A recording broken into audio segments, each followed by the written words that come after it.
In the spring of 1946, a shadow fell over the city of Texarkana.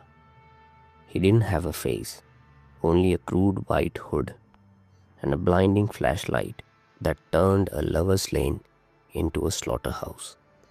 For 10 terrifying weeks, the phantom killer moved through the piney woods like a ghost, striking in the dark and vanishing without a single fingerprint. The Texas Rangers moved in. The city armed itself to the teeth, and one of the largest dragnets in the southern history was thrown over the region. But the phantom remained a shadow. Today, we go inside the forensic files to reveal the real reason this case remains one of the most haunting mysteries in American history. Just after midnight, on February 22nd, 1946, Texarkana's Lover's Lane became a hunting ground. James Hollis, 25, and Mary Larry, 19, were parked on Richmond Road when a figure emerged from the darkness. He wore a white cloth mask, a crude hood with holes cut for the eyes, and brandished a flashlight like a weapon. The attacker didn't want money, he wanted control. He ordered Hollis out and issued a bizarre, degrading command: "Remove your pants." When Hollis hesitated, he was pistol whipped so brutally his skull fractured in two places. The attacker then turned on Larry, demanding she run for her life, before chasing her down and assaulting her. The first encounter established the Phantom's signature: the blinding flashlight, the white mask, and the ritualistic humiliation of his victims.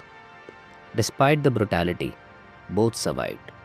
However, their conflicting descriptions, one seeing a dark-complexioned man and the other a light-skinned man, created a fog of confusion that would plague the investigation for decades. The Phantom had made his debut, and Texarkana was officially on notice. On March 24, 1946, the violence turned lethal. At sunrise, a farmer discovered a 1941 Oldsmobile parked near Spring Lake Park. Inside, Richard Griffin, 29, and Polly Ann Moore, 17, were found dead. Both had been shot in the back of the head at close range. The scene was clinical and disturbing. Investigators believed Moore had been killed on a blanket outside the car and then carefully placed back inside. This is where forensic got specific. Ballistic experts identified the weapon as a .32 caliber Colt automatic pistol.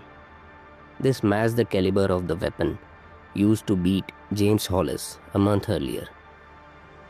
The isolated assault on Richmond was now officially a serial killing spree. The investigation, however, was a disaster from the start. Rain washed away tire tracks before they could be cast, and curious onlookers trampled the scene, destroying footprints. The killer left no fingerprints on the car, showing a level of forensic awareness that terrified the local police. He wasn't just a madman, he was a ghost who knew how to erase his trail. By April, 4 young people had been attacked and 2 were dead. The fear in Texarkana shifted from a local concern to a national sensation. This wasn't just a crime, it was a phenomena. On April 16th, Calvin Sutton, the managing editor of Texarkana Gazette, printed the word that would define the case forever in a bold headline: "The Phantom Killer." The name gave the fear a shape. It suggested a predator who could move through walls and vanish into the piney woods at will. The town transformed overnight. Stores sold out of window locks, heavy-duty bolts, and every scrap of ammunition in the city. The Texas Rangers, led by the legendary captain Manuel Lone Wolf Gonzalez, arrived in the town to take command. Gonzalez was a media-savvy lawman who understood the psychological war being fought. He patrolled the streets in a blacked-out car, hoping to lure the killer out. But as the police presence grew, so did the Phantom's audacity. He was watching the headlines, waiting for his next move. On May 3, 1946, the Phantom changed his signature. He moved from secluded Lovers Lane to a quiet farmhouse on Highway 67. Virgil Starks was sitting in his armchair reading the newspaper when two shots shattered the window. Both hit him in the back of the head, killing him instantly. His wife, Katie Starks, rushed to the room and was immediately shot twice through the same window. Despite a fractured jaw and a face full of lead, Katie didn't die. She crawled through the house, fleeing out the front door as she heard a killer's footstep on the back porch. She ran across the highway to a neighbor's house, leaving a trail of blood behind her. The forensic hair provided a shocking twist. The killer had switched weapons. The bullets recovered were .22 caliber fired from a rifle. This departure from the .32 Colt pistol led some investigators to believe a copycat was at work. However, a heavy flashlight found at the scene suggested the original Phantom had simply evolved. He was no longer just a Lovers Lane stalker, he was a sniper. In the wake of the Starks murder, Texarkana became a fortress. Roadblocks were set up on every major highway. Over 400 suspects were detained and interrogated. The Texas Rangers and local police worked 24-hour shifts, following thousands of tips that mostly led to dead ends. The investigation focused on a flashlight found at the Starks' home. It was a unique, heavy-duty model. The police traced it to several local hardware stores.